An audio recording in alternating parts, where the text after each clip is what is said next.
সারা দেশের বিভিন্ন ঘটনা নিয়ে টুকরো খবর জানাচ্ছেন উপমা রায়।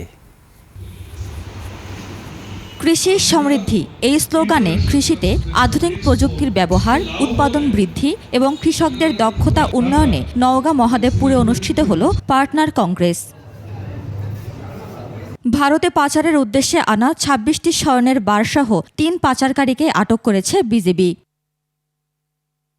জামালপুরে পৃথক ৩ মামলায় ৩ জনের মৃত্যুদণ্ড, ১ জনের যাবজ্জীবন ও ১ জনকে ১০ বছর কারাদণ্ড দিয়েছে আদালত। ফরিদপুরে জাতীয় বিশ্ববিদ্যালয়ের ১২তম আঞ্চলিক কেন্দ্রের আনুষ্ঠানিক পথ চলা শুরু হলো আজ।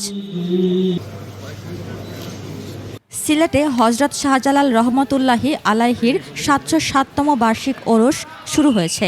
সকালে গিলাফ ছড়ানোর মধ্য দিয়ে ওরসের আনুষ্ঠানিকতা শুরু হয়। গোপালগঞ্জে মানবাধিকার রক্ষায় সাংবাদিকতা প্রশিক্ষণ কর্মশালা অনুষ্ঠিত হয়। ইঞ্জিনিয়ার্স ইনস্টিটিউশন বাংলাদেশের ৭৮তম প্রতিষ্ঠা বার্ষিকী উপলক্ষে দিনাজপুরে বিভিন্ন কর্মসূচি পালিত হয়। এদিকে কুষ্টিয়া, পঞ্চগড়, রাজবাড়ী, নেত্রকোনা সহ সারা দেশে পালিত হচ্ছে বিশ্ব রেড ক্রস ও রেড ক্রিসেন্ট দিবস। উপমা রায়, ডেস্ক রিপোর্ট, ২১ টেলিভিশন।